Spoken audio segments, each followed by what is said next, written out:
Thank you so much for joining us for today's fourth installment of Black Writers Read, the series. My name is Nicole M. Young, and I'll be serving as the host for this afternoon's episode. Valley Society's Black Writers Read showcases, celebrates, and honors the words, work, and traditions of Black writers from across the country, across genres, across experiences, and across the African diaspora. Valley Society is a writing and social group for Black writers located in the Pioneer Valley in Western Massachusetts. We hold private monthly meetings to discuss current events, upcoming opportunities, writing projects, and to offer each other support. Valley Society is a program of Straw Dog Writers Guild, which I am a proud member. Each month from this Facebook page, we will broadcast live an episode that will feature an invited author who will read from their work and then engage in a brief discussion about their creative process. At the end of our chat, excuse me, we'll open it up to our viewers for a brief question and answer session. If you come up with a question during our conversation, please feel free to type it in the comments and we'll be sure to address it at the appropriate time. Now on to today's guest. I am extremely excited. It's been a couple of years since him and I have been in the same room together. So it's great to be in the virtual space with him. Dorsey Spencer Jr., actually Dr. Dorsey Spencer Jr., is an educator, author, and entrepreneur. He is the owner of See Us Fly LLC, an independent publishing company.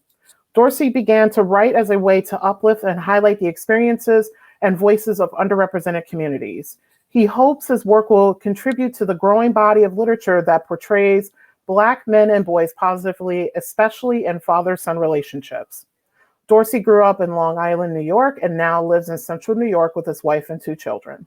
He has a bachelor's degree in sport and recreation management from Temple University, a master's degree in higher education administration from the University of Massachusetts Amherst, and a doctorate in higher education from Florida State University. Today, Dorsey will read from his book, Worms Are a Yummy Snack, a story of patience, anger, and joy, which was just recently released.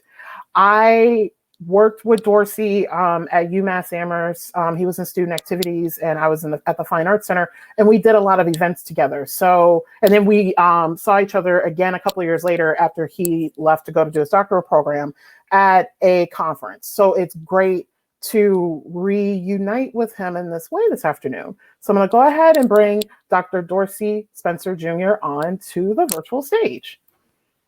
Good afternoon. Good afternoon, Nicole. Thank you. How have you been? I've been good.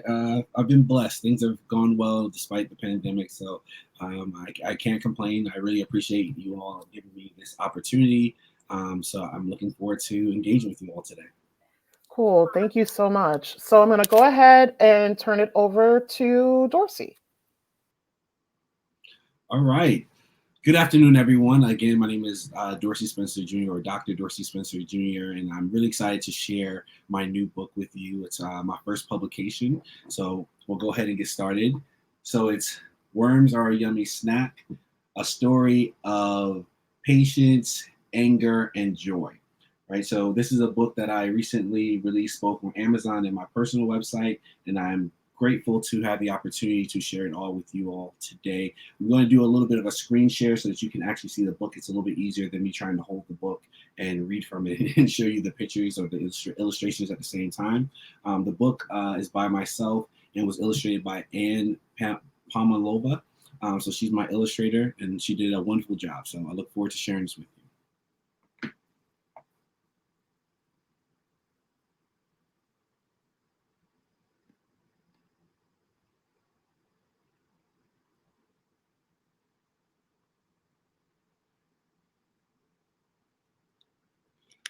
All right. Worms Are a Yummy Snack, a story of patience, anger, and joy, written by Dorsey Spencer Jr. and illustrated by Anne Pomalova. I dedicate this book to my son Chase, who brings me joy.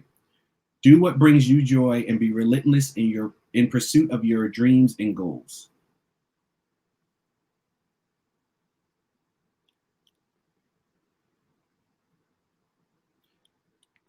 Today is a very special day. Do you know why? No? Okay, I'll tell you. Today I'm going on my first fishing trip with my dad. I have been waiting for this day for a long time. This summer, I started a lemonade stand and saved my money so I could buy my very own fishing pole and tackle box.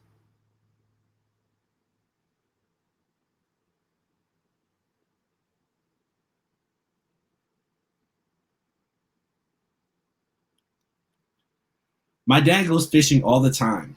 When he was 6 years old, like me, he learned how to fish with my papa, his dad.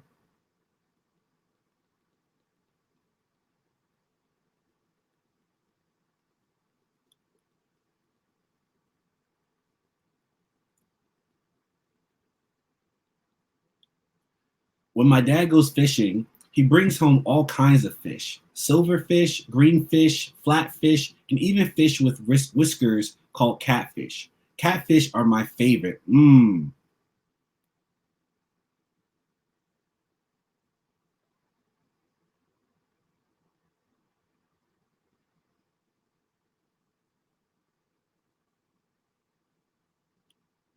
Now it's my turn to go and catch some fish. We wake up early in the morning. It still looks like nighttime. We put on our fishing clothes, pack the car, and drive to the ocean.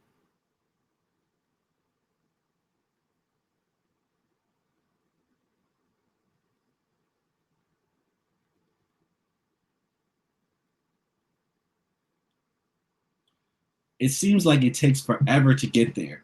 I keep asking my dad, "Are we there yet?" Each time he looks in the rearview mirror with a smile and says, "Be patient, Chase."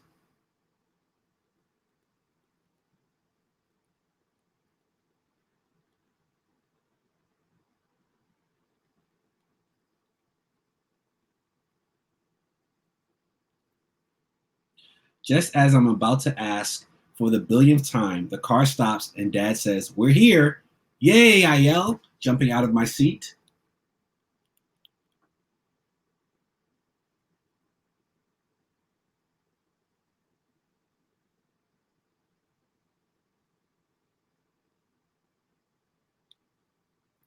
We get out of the car and smell the cool ocean air. Then we unload our fishing poles and supplies and begin walking over to the long pier. We walk all the way down to the end and find a nice spot to settle in, where the waves are lapping against the large wooden posts. My dad begins preparing our fishing poles.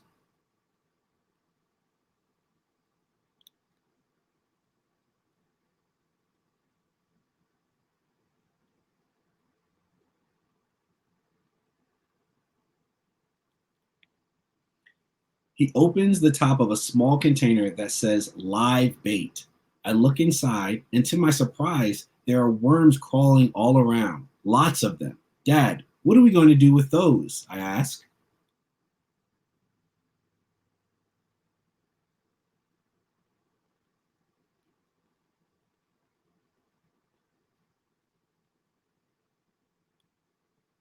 "Worms are a yummy snack for fish," he says, smiling. "This is how we catch them. Grab one and put it on your hook like this."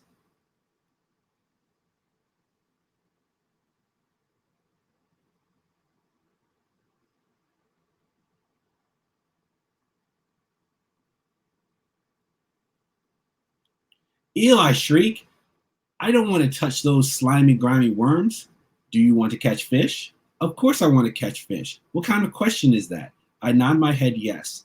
"Then you have to touch the worms and put them on your hook. Sometimes we have to do things we don't like in order to do the we sometimes we have to do the things we don't like to do in order to do the things we want to do," Dad tells me.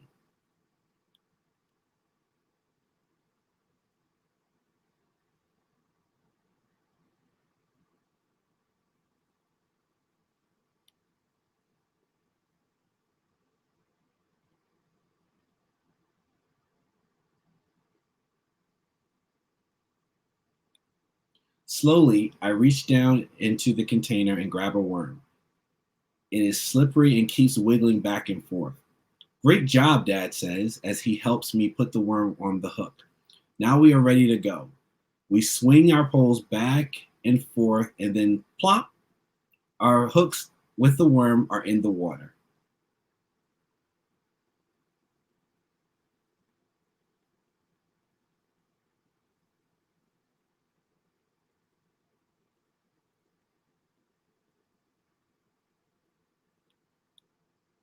Then we wait and wait and wait.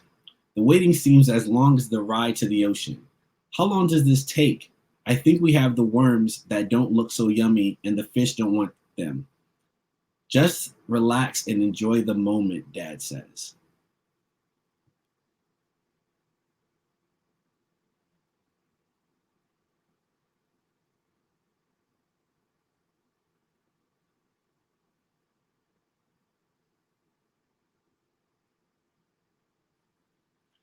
I scrunched my face up just like I did when I saw the small container of worms for the first time. What does he mean, relax and enjoy the moment? I want to catch fish. Dad must see the look on my face because he quickly responds, use your five senses.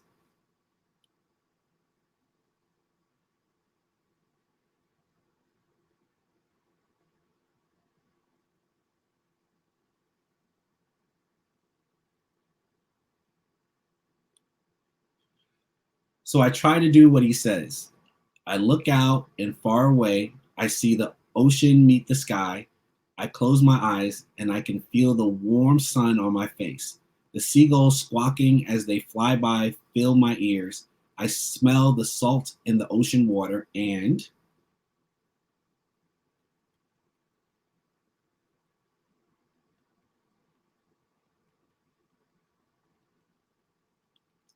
yank, yank. Dad, I shout. Something is tugging on my fishing pole. I remember my dad saying something about a fish and a big pole. The pulling becomes stronger and I get excited. I think it's a fish, I say.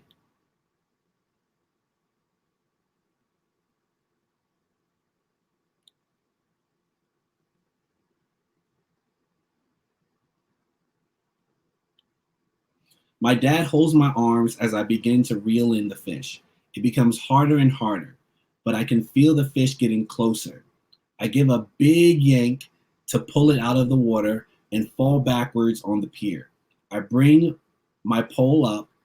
I look at the hook, but there's no fish. Looks like he got away, Dad says.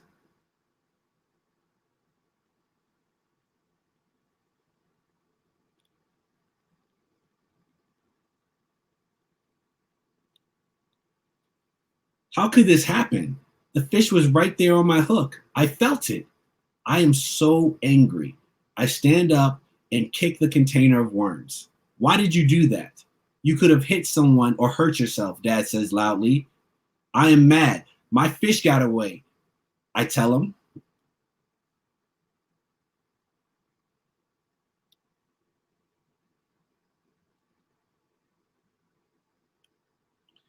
He looks at me, takes a deep breath, and says, being mad is okay. Hitting things or people because you're mad is not okay. It could be dangerous. If you get mad, take a deep breath, think about why you were mad, and then think about how to fix it. In this case, fixing it is picking up the worms and starting to fish again. Do you understand? I think about what Dad says. I waited and waited for that fish. It isn't fair, but I know he's right. So I nod my head yes.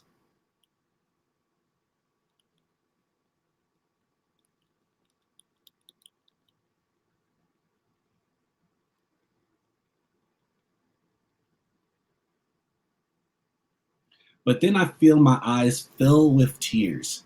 Dad asks why I'm crying. I thought you were mad at me. Softly, he says, you made a mistake. We all do. However, it's important to apologize and learn from mistakes so you don't make the same ones again. I am not mad at you. I am not mad. I was disappointed, but I still love you very much and always will. I tell him I am sorry. He wipes away my tears, smiles, and gives me a big hug.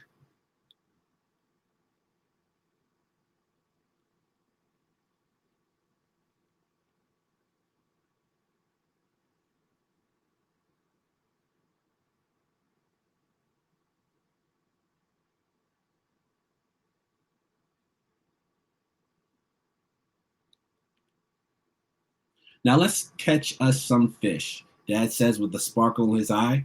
He shows me how to put the worm on the hook again, and we start over. After a short time, there's a slight tug on my fishing pole. then another and another, then a big tug. A fish, I cry out. I turn the reel and tug away from the water with all of my might over and over again.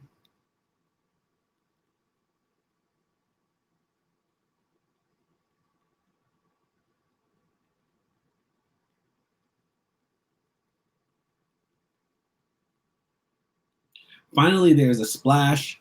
I lift the hook out of the water and the fish is right there. I did it! I did it! I caught my first fish!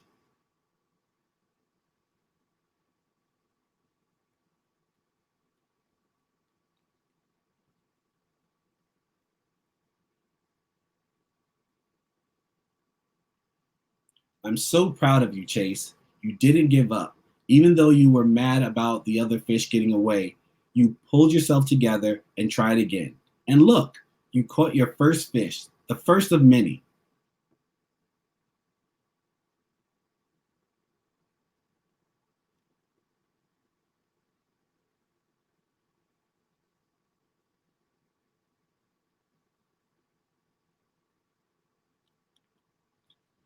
That was so exciting. I want to catch more.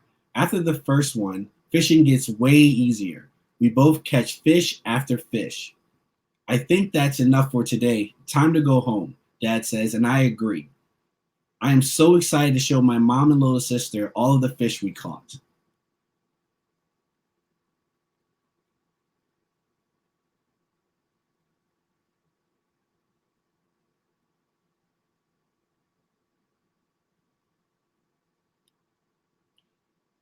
When we get home, I run into the house and shout, Mom, look how many fish we caught. My mom and sister come over and look in the cooler. Mom says, Wow, that's a lot of fish. You two did well today.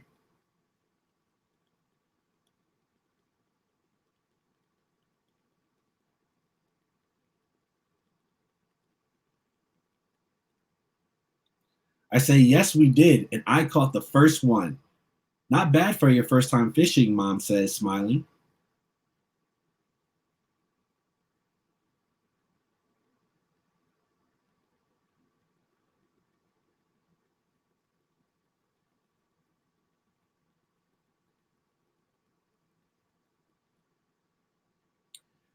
My dad and I put away our fishing poles, then I hurry off to take a shower and change my clothes. I smell like fish, worms, and the ocean.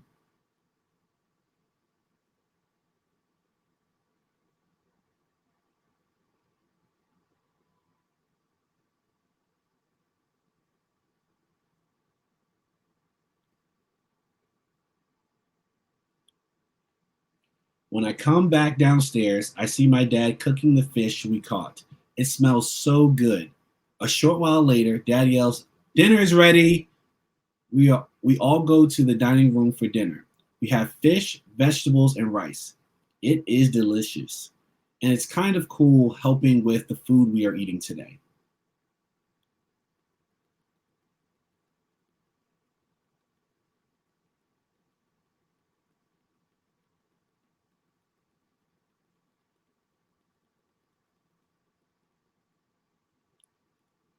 I asked my dad if we can go fishing again tomorrow. He smiles and says, No, but how about next weekend? Yes, I can't wait.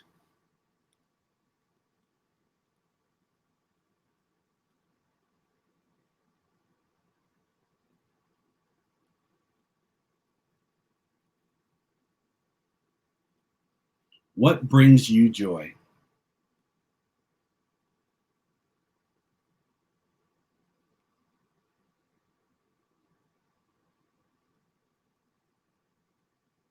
The end.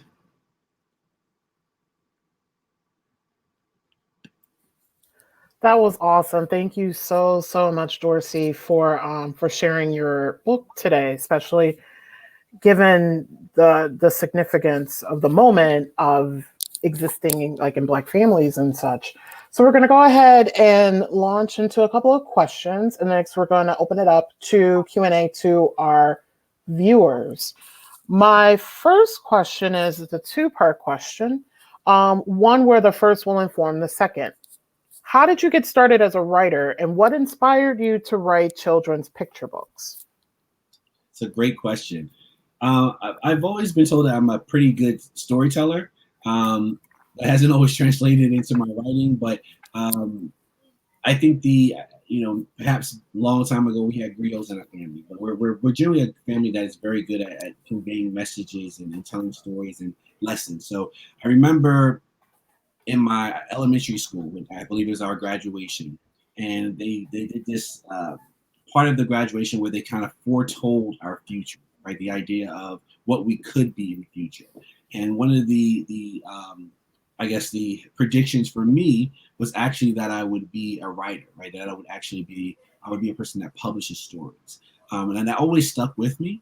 I always enjoyed, especially short stories and children's stories and doing those type of things. As an adult, I always wanted to write a science fiction novel, right? So it's always been something that I've been, considering or thinking about. With everything going on, especially, pursuing my degrees and career aspirations, it's been a little bit challenging.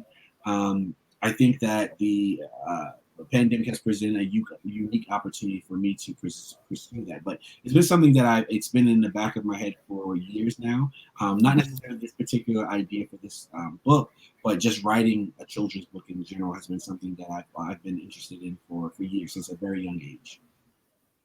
Wow, and that's something I did not know because for people who are just joining us, Dorsey and I, we go way back to our time working together at UMass, and we are both higher ed professionals.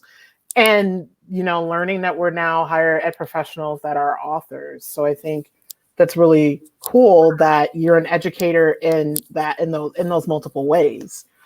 So children's picture books. What are the possibilities of the genre? And then what are some limitations of that particular genre? I would definitely say there are a lot more possibilities with the genre. Right? I think there are countless stories that can be told through children's books, and there are a lot of messages that can be captured within illustrations, right, in a variety of ways. Right, there are some more direct illustrations where I show you exactly what I'm trying to convey, and then some that might have more of a hidden meaning to them, but you're getting what I'm saying to them. So I think picture books allow young people to be able to see themselves visually reflected in the story, right? So they can see the action, they can see the emotions, rather than you just reading it like you might see it in chapter books or novels. Right? And the language has to be there in order for you to really get what the author is saying, or to potentially feel what the author is saying. I think picture books allow for lots of opportunity to convey the message visually, and I think you have to be more intentional about how you are presenting the message visually when you're doing children's picture books. Well, while the actual text does matter for sure, right? Because they're reading it, or they're reading it, or their guardians, right? The actual color and the vibrancy and the actual actions of the characters and what they look like is equally as important in the children's book. Some of the challenges are that you have to be able to convey that, right? You have to make sure that the pictures make sense, right? Is a child going to be able to look at your picture and actually put together or see the message that you're trying to convey? Another limitation is in the way that you write. You have to be able to write for the age group that you're targeting, right? So, as people who are formally educated, sometimes that's a little bit more of a challenge because you want to use these big words and phrases and terms and have to think about what actually children would understand. And there were many times where I had to go to my son in writing and say, "Do you understand what this word means?" Right, and understand if he actually got it or if I need to change it. Right, understand things like, do you know what a peer is? Right, how would you define it? Right, and using that as a way of developing the story, but also making sure it was at a level that he could understand it and experience. So I think there are tons of possibilities. I think there are countless stories, both fictional and nonfiction, that can be told through picture books. And you see that more and more, and that's becoming more or increasingly more diverse over time. But I think the possibilities are endless. The limitations are, of course, depending on who you're writing for, right? If you're trying to get to bigger markets, there's some challenges there. Um, I think you have to be a little bit more on the creative side when you're working with your illustrator, right? To convey the messages that you want, and the experiences that you want and stories that you want. So I think those are some of the limitations of it.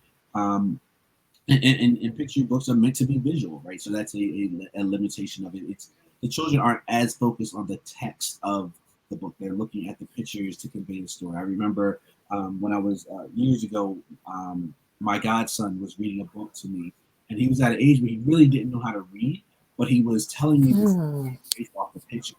And he memorized the words based off the pictures in the book because he wasn't actually reading it. He could just tell me the story based off the picture.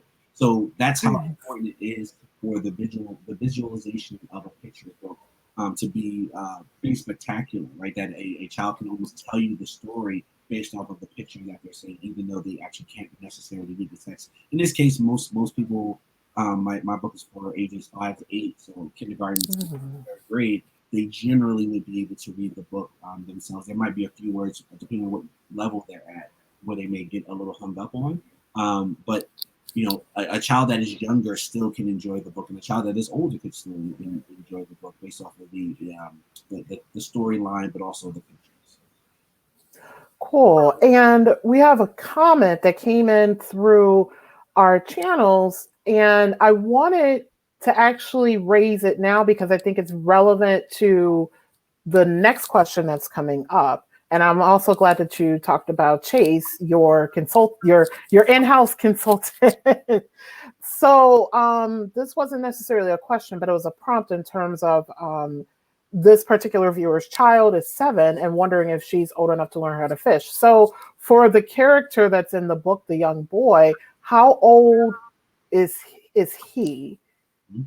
and when he learned how to fish? So Chase is 6 in the book, in the book, but it's a skill set that can be taught very early, right? So it's one of those things that so if you go to one of the first pages, he says, "When I was 6, my dad also learned." So right, so it's something that you can teach a kid at a very young age, and I would. You'd be surprised what children can learn at a very young age, right? So fishing is something that we started doing with Chase, I guess, around 6 or 7, around that age. My father used to take my older nephew to the pier to go fishing when he was really young. Also, so it's a skill set you can instill in them pretty early. There are young kid fishing poles here in Hamilton. Chase actually has a best friend who he actually taught himself how to fish off of YouTube. Right, he was watching YouTube Wow. videos. And was very interested. His father was not a fisherman, and he just wants to learn a new skill set. And he would watch YouTube videos, and he taught himself how to fish off of that. And there's plenty of places to go fishing in Hamilton, so that's one of the ways that children can learn. So yes, to the person who asked about their child being able to learn how fishing at 7, yes, I think there's definitely some things you would have to help them with. So you should get used to putting the worm on the hook, right? That's something that usually children may struggle with or are challenged with. Even if they're not afraid of the worm, it might be something that they're a little bit might be a little bit more challenging with them, especially since the hook is sharp, right? So when you put the worm on, and the type of worm you use also could make a difference. Also, taking the fish off the hook is something that you generally will have to help your child with. A lot of times, that's something that they don't look forward to, or it's something that they struggle with, depending on how the fish actually bit onto the hook, right? Sometimes it is much more challenging. You might have to use like pliers or something to remove the fish from the actual hook. But it's definitely something that I would say, even as young as 5, something that you can do with your children, especially since there is a market for younger kids, or fishing poles and supplies for younger kids. There are some that are branded, right, with their favorite characters and all those things. It's something that I wish we showed more of, especially with our with kids of color, that we showed them more Mm. outdoors type of activities, or more shows, or books that highlighted outdoor activities. But I would say yes, definitely, your child could learn how to fish at 7 years old.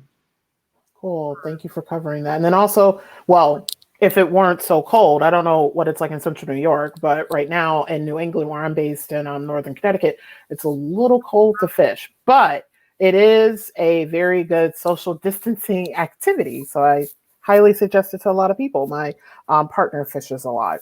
The Yes. next question I have is, can you talk about the process of writing and creating Worms Are Tasty Snack?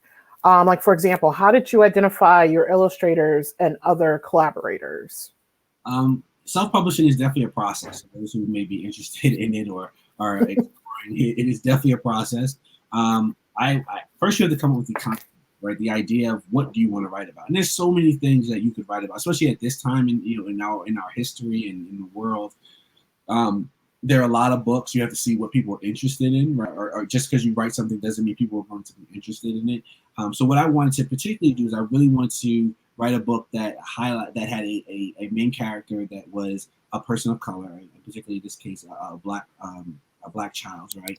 I as you look through a lot of books, and especially a lot of the self-published books, a lot of them focus on little girls, right? Which makes right? Black women and black girls some of the most marginalized groups in this country. So it makes sense that there's a lot of books highlighting and amplifying their experience and voices, right? But there are not as many books from what I've seen, especially the ones that have been published more recently. I follow a lot of authors now, especially being in the genre, that highlight the experiences and stories of young black boys and young black boys and their fathers, right? So I want to focus on that as well.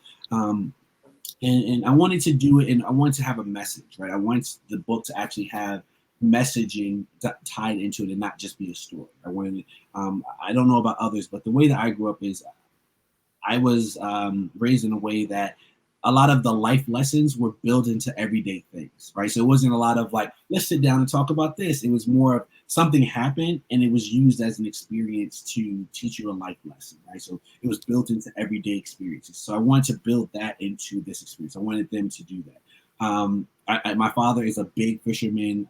It's something that runs in our family, fishing and getting outdoors and doing those type of things. So I wanted to tie that in as well, as since it was something that was ingrained in my family. So I wanted to tie all those things together. And in doing that, I decided, okay, I'm going to write a book about a father and son who go fishing, and the son learns some life lessons along. So I spent a couple of months writing and rewriting that, right? And then once you get to a point that you feel it's decent, you start to share it with people, right? To get an idea of, okay, does this book make sense? And they give you feedback, so you make more tweaks.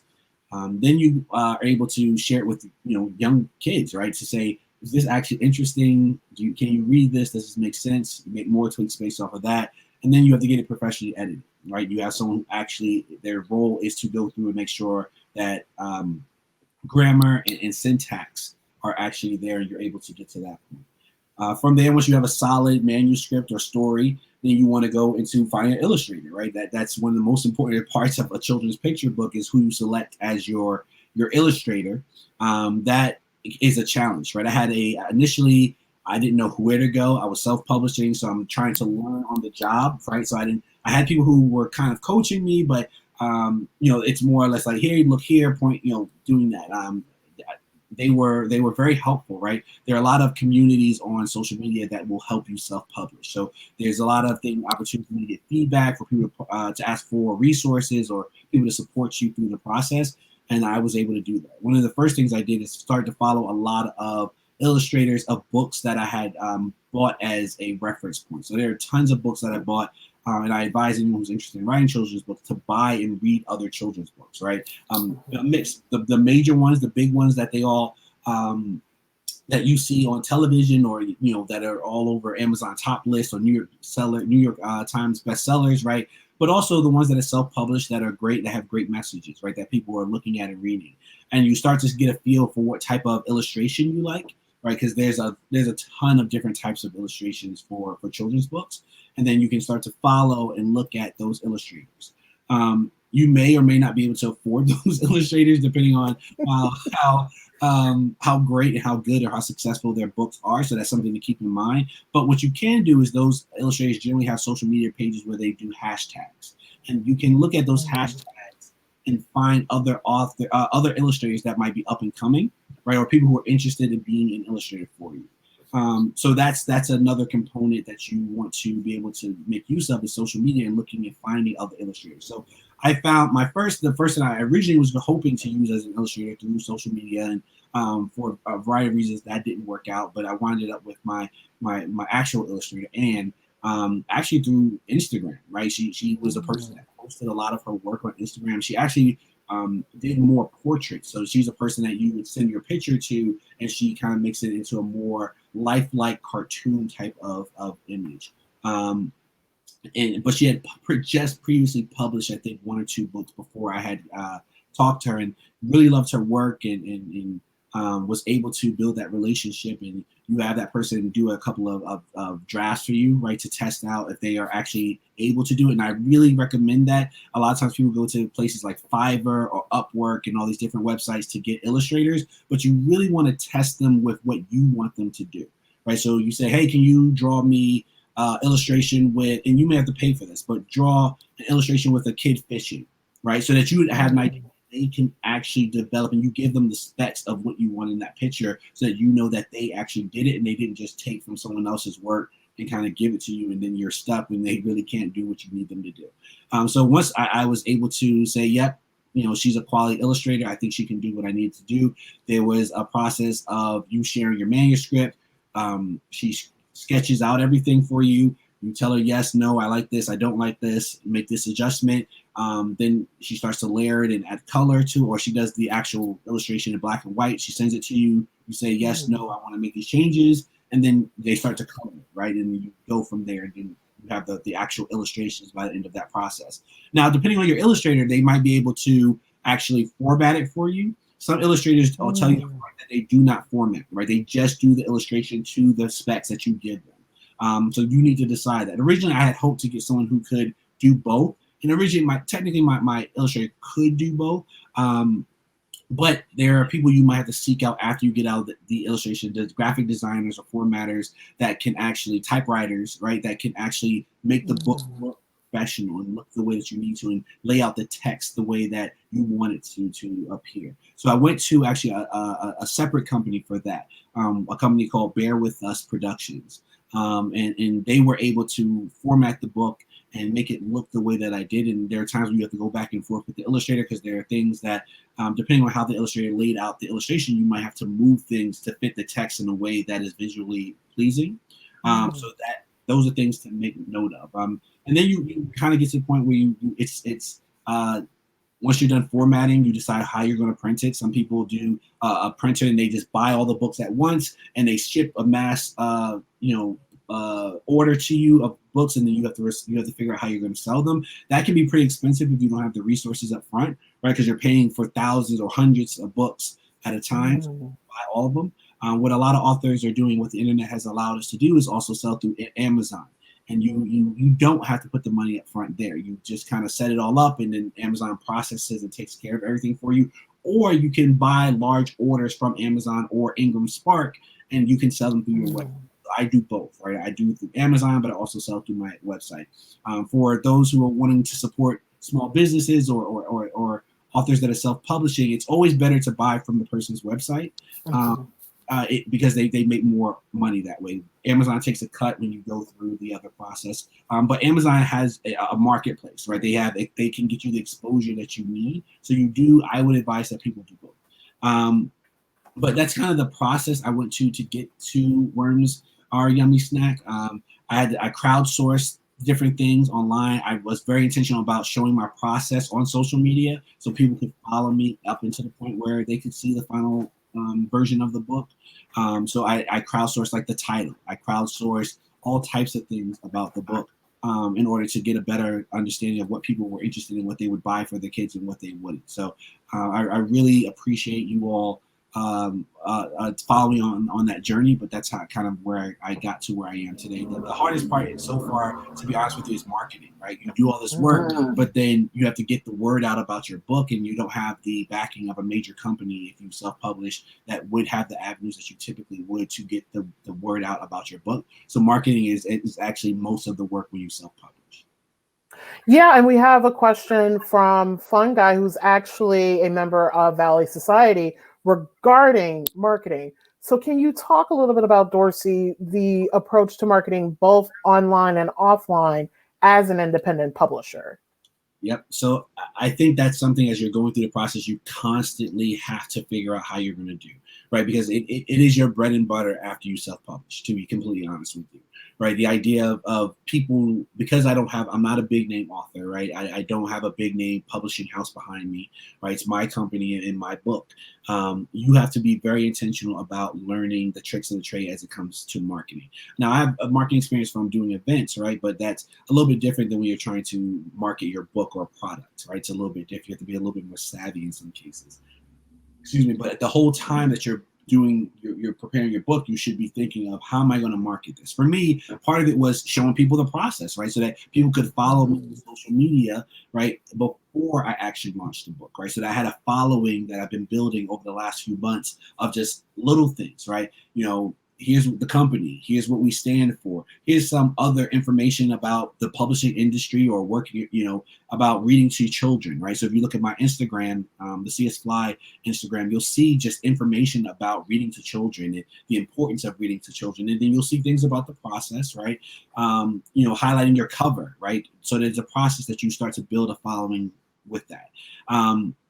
The social media side is important, right? So you want your friends and family and all those people to also potentially buy the book. We have a good amount of followers on Facebook and Instagram that have children, or have friends and family that have children that they want to buy the book for. So building and cultivating that of, hey, I'm writing this book, I hope to publish soon, that they follow your journey that way. So I think being very intentional of having like a Facebook page, but also an Instagram page that you're slowly trying to build your followership, and that can take some work, to be honest with you. That's not just posting on a regular basis, but also engaging with people, right? You might have to actually find other people who are doing things like you to help build your following and interact with them, so people see that interaction and then they go on to click your pages and see what you're doing. So I've been able to do that over the last few months and start to do that. I started to do that on my own personal level, but then there's also the idea of, do you work with with other pages, right, other social media accounts to help promote your book? So there's a website, but also a social media account called blackbabybooks.com, Oh, right? yeah. Very large following of people that focus on books with Black protagonists, right? So they have a lot. I think they might be over 100,000 people at this point, but that's a main way that you can also do it, right? It's following major accounts that also are willing to promote your book, right? So I've looked at, of course, accounts like blackbabybooks.com, but also smaller ones that may have smaller groups that may be 5,000, 10,000 people, but they're very engaged, right? That's also what you want to try and look for, are accounts that are, people are engaging with that account.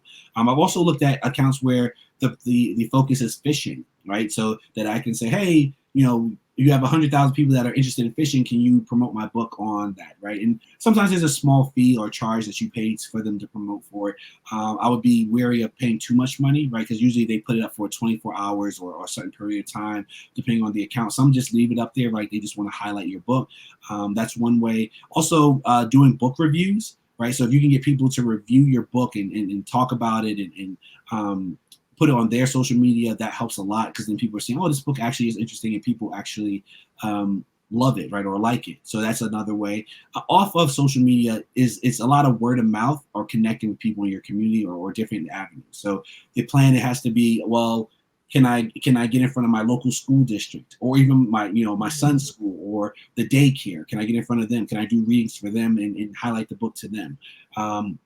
The other side of it is, can I get into the library, right? Can I have them have a promoting, or can we do a virtual reading with the local library? Then there are things like the local bookstore. Right here, I'm in a college town, so the local bookstore is mostly a college store, but it does have a lot of, there's a major children's section in the bookstore. Can I get my book in there so it's in front of people, right? So that's more of the in-person, but also thinking about things such as, can you get on your local news, right? Can you have, a lot of times with news channels or local channels, there's like a segment about someone who's local, right? Can you get in front of them to talk about your book or your company, if you have a publishing company, so that you can highlight it to those in your area, and then hopefully that might spread beyond your area. But also your local newspaper, right? They tend to do online articles, but also the physical newspaper articles. Can you get into that? So there's a lot of avenues that you can tap into and should tap into, both paid and unpaid, in order to promote your book. So I think marketing is like it's way more work than actually publishing a book. It's almost like a full-time job, to be honest with you, right? To think about different ways to publish the book, and you have to also set yourself a budget. I don't know about you all, but I don't have unlimited resources to spend on publishing my book. So you have to think about, what are the things that are going to get you the most return. You have to think about, what are the things that you can get for free. How much word of mouth can you get, right? Can you get people talking about, hey, Dorsey wrote a new book, you should check it out, so on and so forth. Also free things, like one of the things I've asked my people to do who purchase the book, they a lot of times will post a picture of their child with the book online. And I usually say, hey, can I use this book? And what I'm going to be doing is highlighting a picture of different children with the book, right? So you can see that it's not just like me and my family buying the book, right? That you can actually see that people are buying the book from various backgrounds and, highlighting them so that you can see that the book is worth purchasing. So there's a lot of different ways. I think you have to find the ways that are best for you. But that can be a process. There's a lot of research, but thankfully there's a lot of Facebook groups that help with it. There's a lot of YouTube videos of people who have done it that will share that knowledge with you. So there are definitely free resources, and of course there are books and things that you can also purchase to better further your knowledge as it relates to marketing if marketing is not your background. Cool, thank you. And I'm so glad we're having this discussion about independent publishing, because we are not only in a moment of a pandemic where the possibilities are endless, but I am somebody who is about empowering the creative and empowering the creative makes available their work and people can access the work directly from the creative, because the creative can make more money that way and get more access and also more success in that way. So given that you are an independent publisher now with CS Fly LLC, can you talk a little bit about the process of creating that entity? So, as you alluded to, I think the pandemic lit a entrepreneurial spirit within me, right? It's something that I've always wanted. I always wanted to have my own business. I wanted to own my own on top of my career, but I just wasn't sure what I was going to invest in as far as being an entrepreneur. So in creating the book, there was a webinar I went to where one of the presenters said, well, as a self-published author, you are an entrepreneur, right? So to put that idea into us that you are creating a business, even though it's you self-publishing your book. So you want to treat it like a business, right? You want to operate as if it is a business and not just a labor of love or a passion that you have. You want to operate as if you are setting up something that is long-term, that you hopefully will make other books and not just this one-off type of situation. So once I heard that, I was like, yeah, I need to actually create my own publishing company, right? So I went through the process, and different, depending on your state, that process looks very different. But I set up an LLC, right, because that worked for me. But that's, doing all the paperwork, registering the company, doing all the stuff where you're getting your tax stuff ready, but also opening a bank account. But that's, also marketing. So if you go to my social media, it's my company name, not just the book. Some people will, when they market their book, they will create web pages or social media pages for specifically their book. And instead, I created it for the company, right? So I want to promote the company because long term, yes, Worms Are a Yummy Snack is my first book, but I hope to be able to do other things, right? I hope to do at least a few more books. I hope to be able to set up a publication where I'm helping other authors publish their books, right? Or consult if that's what they prefer. I'd rather working with them to get their book out there. So I want it to be just more than just I published a couple of books and did it just because it's something I always wanted to do. I would like this to be something that is profitable and long term, that I can do for years as either a side hustle. And if it ever grows to a point where it overtakes what I make as a educator, then maybe it's something I lean into a little bit more. But it's something that I take very seriously and something that I hope will grow over the next couple of years. I'm a big fan of Shark Tank, right? So they say if you make your business profitable in 3 years, then it's not really a business, right? It's not successful after that point. So I still have a number of years to go. So I guess I'll have the opportunity to test that out in a few years. But it is something that if you are serious about what you want to do, right, you probably do want to create your own company, right? And it could be your name, right? It doesn't have to be a formal publishing company. It can be just your entity, your enterprise, right? There are some people that have overarching business, and then they have subsets under that business, right? I know one person who, she has a clothing line, she has a book line, she has, I think she consults in public speaking, but it's under this bigger umbrella of her enterprise where she has several other companies underneath it. So I think now is one of the best times that you can potentially start that endeavor. And it doesn't have to be necessarily that you are a author or a publisher. It can be whatever, right? I think this is an excellent time for people in general to start to hash out and try to focus on their businesses and things that they can do as it relates to being entrepreneurial. But that's the way that I approach it. I really wanted to have something that was my own, that I could set up. And that doesn't mean that in the future, if I ever and offered a big publishing deal from a major publisher, that I wouldn't do that. But I think for now, it gives me a lot more control to be able to do that. And I was very intentional about learning the process of self-publishing myself so that I understood it. So it's a new skill set that I've now learned that I can share with others and help others with. So hopefully that also turns into a business venture, is the support in consulting of publishing a children's picture book. Cool. And then we have a question from James Lightfoot. Thank you so much for joining us today. So from idea to book in hand, so like from writing, production process to publishing, how long did it take you for this book? So for this book, it's been about 8 months, right? So I started around late January, where I was able to start the writing. And that's from actually typing, and I started writing the book on my phone, right? Like typing notes and all that. That's from that moment until me actually having the physical copy in my hand, right? It's was started in late January, February, off and on initially because I was working on the manuscript. So there were points where I had to put it down because of different things with the pandemic and also work, and then moving it forward. You can definitely do it faster than that, right? You can turn around probably, I would say, in 4 to 6 months if you really get expedited. But for me, it was about 8 to 9 months from actually start writing the first word to actually having a physical copy in my hand. Cool, thank you. I'm going to take one more question and then I want to close out with a very important question. So this is from us. We've generated a question about like society. How, if any, did publishing your first book change your writing process? So, so it gives you when you do your first time, you make a lot of mistakes. There's no other way. There's no other way to put that. You're going to make a lot of mistakes, right? There's a lot of things that now that I understand the process that I could streamline a lot better, right? So that some of that is the amount of time you spend on the actual writing, because a children's book is typically less than 1,000 words, right? So it's one of those things that we tend to write it. We're like trying to be very verbose and putting all these different descriptors in, and then when you get to the editor, like, well, this is a lot of text for a children's book, right? So mine's is slightly over 1,000 words. Typically, especially a children's picture book, it's under 1,000 words, and then it jumps up as you get to older children's groups to chapter books where it's much longer. So that's something to be mindful of. Is originally I just wrote and I'm like, oh man, I need all this information for the book, but then I realized actually usually for a children's book you probably have between 500 and 1,000 words.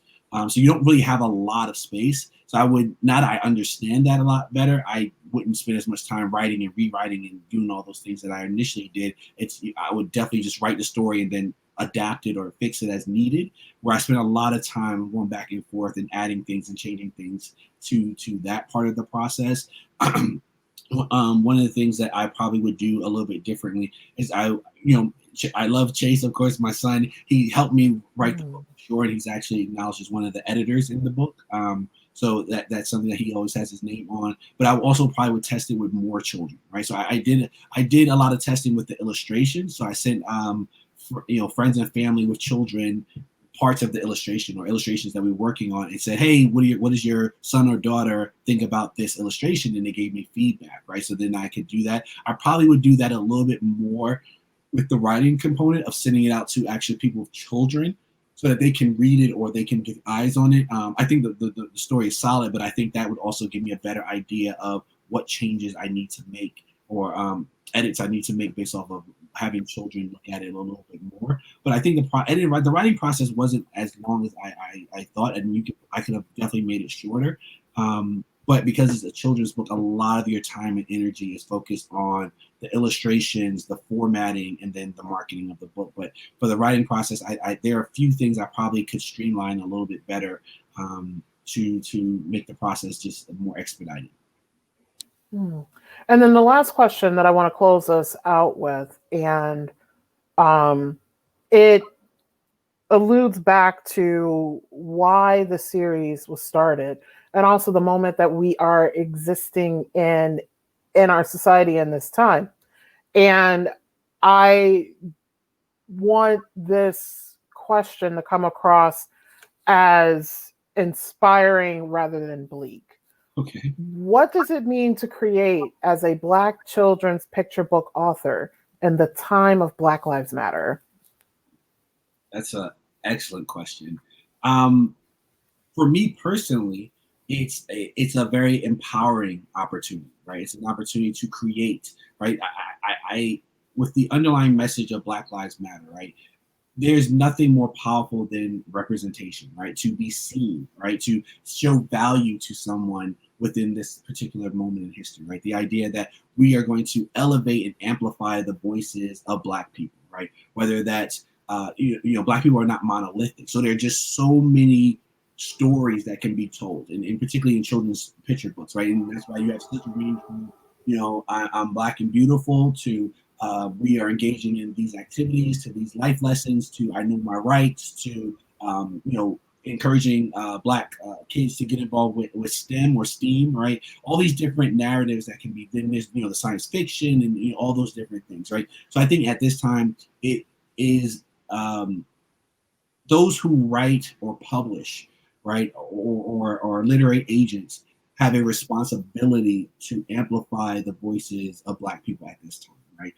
I can think about it. This is one of the things I thought about as I was writing this book, is I really can't remember too many children's books that had a Black male a Black boy protagonist, right? I Mm. can't think of many that happened when I can't think of many that had Black people in general as the protagonists, right? Many times those books were had white protagonists, or they had animals, right? That those were the kind of things that you saw. They generally were not reflective of us, right? And I think that what is the messaging that you are sending to Black and brown kids when they don't see themselves in the books, when they are not the protagonists of the stories, right? What does that tell them? What does that do to them psychologically? So I think this is this is a period of great opportunity, right? To whether you are self-publishing, whether you are working with a major publisher, right, to put out stories and narratives around the Black experience, right, and for ourselves, right, as Black people, but also for the masses, right? Because it also is important for non-Black people to see Black people as protagonists, right?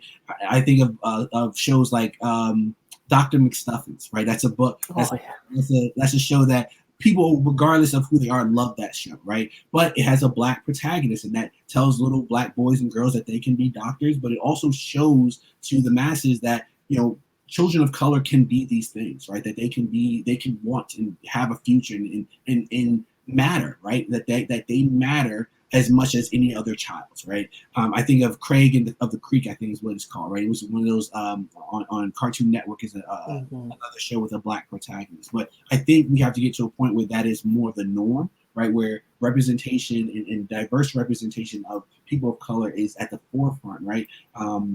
It's I showcased a statistic not too long ago where there were more animals that were highlighted in children's books than people of color collectively, right? All people, Mhm. right? Which tells us something, right? That we'd rather write about or focus on a bear or a rabbit and all those things rather than people and highlight other existing people that actually exist, right?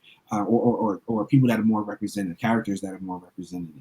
So I think that at this point, it's time for us to take advantage of this opportunity to really highlight representation, to really highlight the diversity and the nuances of BIPOC people and Black people and people of color in general. So this is, like you said, I don't see it as so much as a bleak. I mean, there's a bleakness within the idea that we have to tell people that we matter, right? Mhm. In that. But I think there's also the opportunity of taking it on ourselves and saying, you know what, we're not going to wait around for you to acknowledge us anymore, right? We're going to actually make sure that you see us, and we're going to be very intentional in making sure that you see us in all the various colors and shades and nuances and experiences that we are as a people.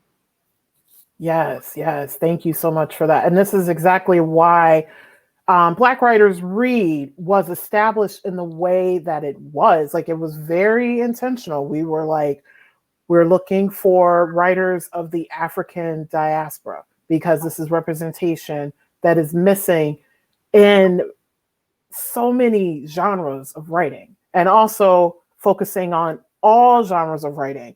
Myself, I'm a poet, playwright, and working on a memoir, but I want to make sure that the floor is open to all because I can definitely say in other genres, not only just in the ones that I work in, we are either intentionally absent or we are intentionally placed in a way that doesn't display our fullness of experiences. Mhm. And then also, I wanted Black Writers Read to be an opportunity for people to learn about our process because yes, the end product is very important, but as creatives, the creative process is due respect as well.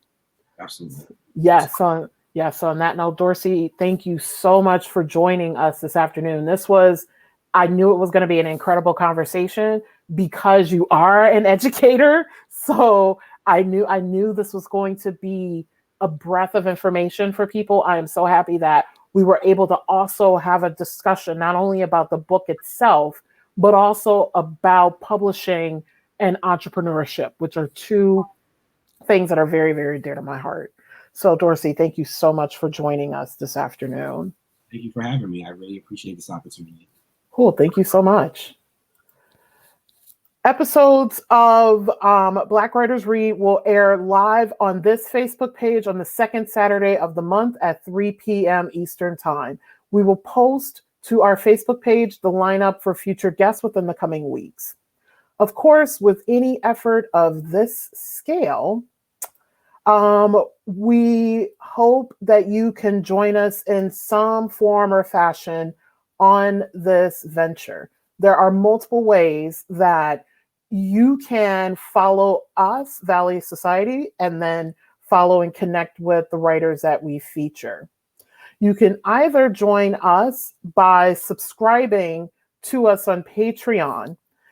Funds from Patreon go right back to the artists that are featured here. We pay the writers that are featured on Black Writers Read and Honorarium. So you are helping to uplift those artists.